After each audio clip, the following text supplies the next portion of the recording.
পানীৰ কাৰণে বহুত অসুবিধা হৈছে। মোৰ ছোৱালী 3.5 বছৰ ছোৱালী এজনী আছে। তাইক লৈ পানি মোৰ পানীৰ তলত থকা আগতে হৈছে মোৰ বহুত অসুবিধা হৈছে। মোৰ খোৱাৰ বহুত অসুবিধা হৈছে।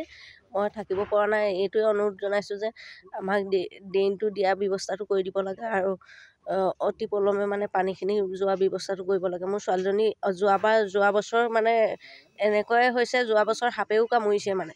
কি কাৰণে মানে মানুহবিলাক বহি দিছে, মানুহবিলাক বহি দিয়াত পানীৰ সুবিধা নাই, যোৱাৰ একো সুবিধা নাই। সেইটো কাৰণে দিগদাৰ হৈছে, অসুবিধা হৈছে। অলপ বৰষুণ হ'লে এনেকৈ ধৰণে পানী হৈ মানুহৰ ঘৰ দুৱাৰ চব প্ৰায় বুৰি যায় বাৰী চাৰী। গতিকে ইয়াৰ এটা সুব্যৱস্থা কৰিব লাগে বুলি আমি মনতে ভাবোঁ। কেনেকৈ হয় ইয়াৰ পানীটো ওলাই যোৱাৰ ব্যৱস্থা এটা কৰি দিলে আমাৰ ভাল হয়। নহ'লে ইয়াৰ সকলো আজি লাইনটো প্ৰায় মানুহৰ ঘৰবিলাক পানীয়ে বুৰিয়ে আছে। গতিকে ইয়াৰ কিবা সোনকালে ব্যৱস্থা এটা কৰি দিব লাগে আমাক ৰাইজে।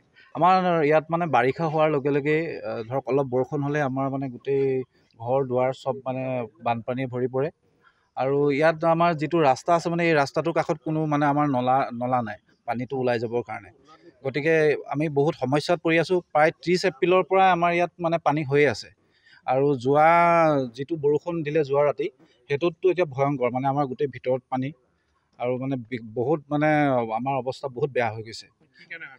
পানী মানে যোৱাৰ কোনো ব্যৱস্থা নাই। আগতে এইফালে পথাৰলৈ গৈছিলে, এতিয়া ঘৰবোৰ বনাই যথেষ্ট ওখ ওখকৈ মানুহবিলাকে বনাই দিছে আৰু গোটেই আগৰ যিবিলাক নলা নৰ্দমা আছিলে গোটেইবিলাক মানে পুতি পেলালে। আৰু ধৰক আমাৰ এই ৰাস্তাটোৰ লগতো মানে নলা নৰ্দমা দিয়া নহ'ল। সেইটোক আমি বাৰম্বাৰ মানে কেইবাবাৰো আমি কাগজো দিয়া হ'ল।